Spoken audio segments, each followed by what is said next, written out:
अस्सलाम वालेकुम। Welcome to another video. तो टाइटल तो आपने देख ही लिया होगा वीडियो का। तो जी बिल्कुल अल्हम्दुलिल्लाह वीज़ा जो है वो आ गया मेरा। शुक्र अल्हम्दुलिल्लाह। ये तो सारा प्रोसेस था वीज़ा तक का, ये तो कंप्लीट कर लिया। अब इंशाल्लाह ताला अल्लाह ताला से दुआ है कि जो अगला प्रोसेस है वो भी इसी तरह ही आसानी से कंप्लीट हो जाए। तो एक तो ये न्यूज़ आपसे शेयर करनी थी रिगार्डिंग वीज़ा, कि वीज़ा जो है ना वो लग गया। इस इन्वेलप को तो आप जानते होगे जिसने बायो करवाई है, ठीक है। इसके अंदर होता है आपका पासपोर्ट, ठीक हो गया। और पासपोर्ट के अंदर जब आप ये स्टिकर देखते हो ना, ये वाला, तब आप बहुत ज़्यादा जो है ना वो बता नहीं सकता मैं अल्फाज में कि आपकी क्या कंडीशन होती है। तो अल्लाह का शुक्र है जी, ये वाला प्रोसेस तो बड़ा ही खैर आफियत से कंप्लीट हो चुका हुआ है। अब बेसिकली इस वीडियो के अंदर एक तो ये न्यूज़ मैंने आपके साथ शेयर करनी थी अपनी पूरी यूट्यूब फैमिली के साथ, कि आप लोगों ने जिस तरह मुझे प्यार दिया, जिस तरह आप लोगों ने दुआएं की, मैं आपका बहुत ज़्यादा शुक्रिया अदा करना चाहता हूँ। और इसके अलावा कुछ इंपॉर्टेंट बातें मैं इस वीडियो में आपसे करना चाहता हूँ। कि एक तो ये बात हो गई रिगार्डिंग वीज़ा के, शुक्र अल्हम्दुलिल्लाह मेरा वीज़ा लग गया। और जिनका इन प्रोसेस है और जो भी प्रोसेस करवा रहे हैं, मेरी आप सबके लिए यही दुआ है कि इंशाल्लाह ताला इसी तरह ही आपका भी वीज़ा एक ना एक दिन लग जाएगा।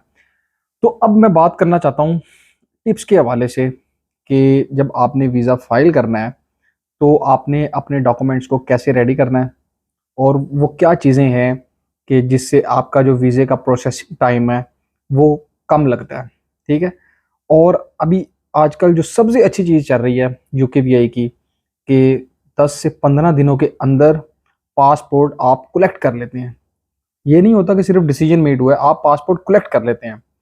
12 से 13 दिनों के अंदर भी लोगों का पासपोर्ट जो है ना वो उन्होंने कलेक्ट किया। तो ये सबसे अच्छी चीज़ है कि जो पहले एक परेशान कुन बात थी स्टूडेंट्स के लिए, अब वीज़ा बहुत ही टाइम पे लग के आ रहा है, ठीक है।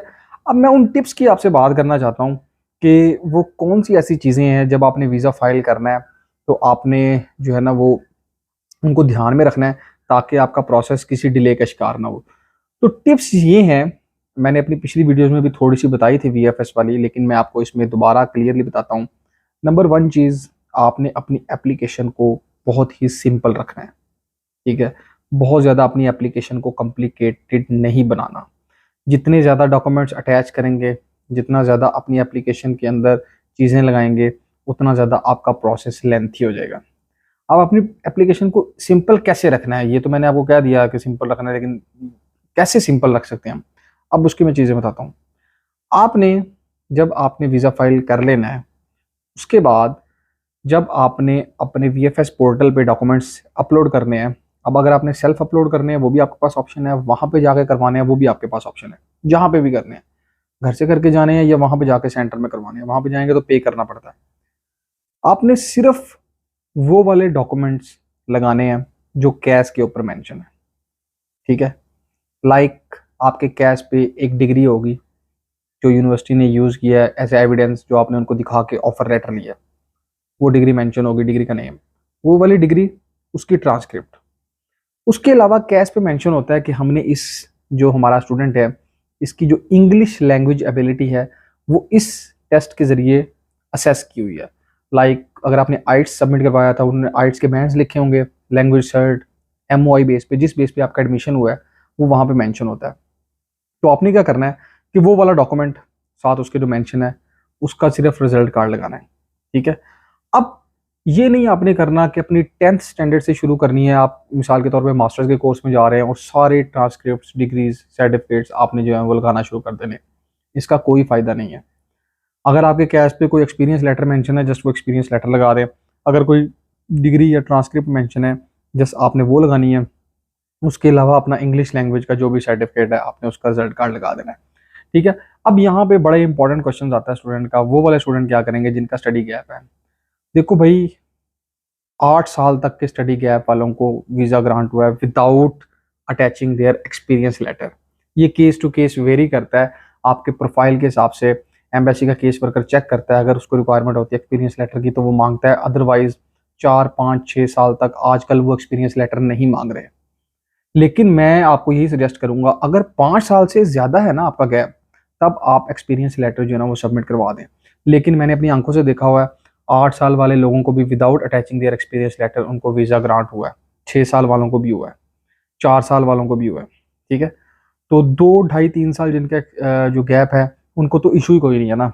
इससे ऊपर वाले अगर अपनी तसल्ली के लिए लगाना चाहते हैं तो जस्ट एक एक्सपीरियंस लेटर साथ अपनी जो वीज़ा फाइलिंग के लिए जब आप VFS पोर्टल पे अपलोड करते हैं तो वो अपलोड कर दें। TB टेस्ट तो लाजमी होता है, इसके अलावा बैंक स्टेटमेंट और बैंक लेटर लाजमी होता है, ठीक है।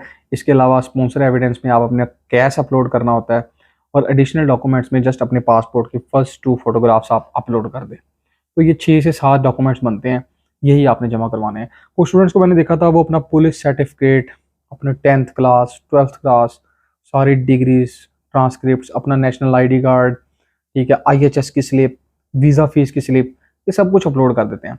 इसका नुकसान तो कोई नहीं होता, लेकिन इससे होता क्या है कि जो आपका वीज़ा प्रोसेसिंग टाइम है वो डिले हो जाता है, क्योंकि जब जिस केस वर्कर ने आपकी फाइल देखनी है अब उसने सारी बातें एक एक डॉक्यूमेंट को देखना है जो जो आपने अटैच कर दिया हुआ है, चाहे वो उसके मकसद का है या नहीं है, लेकिन अब वो उसको देखेगा तो ज़रूर। तो जब एक चीज़ आपको बता दी गई है, एक चीज़ आपको UKVI खुद बता रहा है कि भाई अपनी एप्लीकेशन को जितना सिंपल रख सकते हो उतना सिंपल रखो, इसका क्या मतलब है कि जस्ट हमें वही डॉक्यूमेंट्स दें जो हमने मेंशन कर दिए हैं चेकलिस्ट में जो हमें चाहिए। अगर आप ये डॉक्यूमेंट्स देते हैं तो इंशाल्लाह ताला आपका 10 से 12 दिनों के अंदर वीज़ा लग के आ रहा है, और ये बहुत ही एक अच्छा टाइम जा रहा है स्टूडेंट्स के लिए। आप अगर आपके पास कैश है, स्टेटमेंट मैच्योर है, अपना वीज़ा फाइल करें और आपको जो है वो इजीली वीज़ा ग्रांट हो जाएगा। अगर आप 4 महीने पहले मेरी वीडियोस उठा के देखें तो मैं आप लोगों को यही कहता आ रहा था कि भाई अपना प्रोसेस अभी से स्टार्ट कर लो, अपना प्रोसेस अभी से स्टार्ट कर लो। तो अब स्टूडेंट्स के लिए कुछ के लिए परेशानी भी हुई है, मेरी उनके लिए दुआ है अल्लाह ताला उनको इस परेशानी से निकाले। जिनकी यूनिवर्सिटी ने फ़ीस ले ली उनको कैश इशू नहीं किया, कुछ लोगों ने स्टेटमेंट रखवाई हुई थी उनको यूनिवर्सिटी ने कैश इशू नहीं किया, उनको इन्वेस्टर के पैसे देने पड़ गए। तो इस तरह की परेशानियाँ बहुत ज़्यादा आ भी रही हैं, कुछ को जो है ना वो जनवरी में डेफर कर रहे हैं। तो इस हवाले से एक मैं वीडियो बनाने वाला हूँ कि अब आपने जनवरी इनटेक के लिए अपना सारी प्लानिंग कैसे करनी है, किस तरह स्टेटमेंट को कैश के लिए कब अप्लाई करना है इनिशियल डिपॉजिट के लिए, तो वो इंशाल्लाह इसके बाद वाली वीडियो है, अपकमिंग वीडियो है।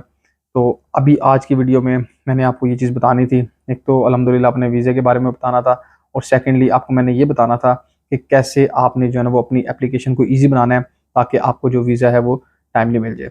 अभी आपको क्वेश्चन है तो आप मुझसे कमेंट सेक्शन में पूछ सकते हैं। Thank you very much. अल्लाह हाफिज़।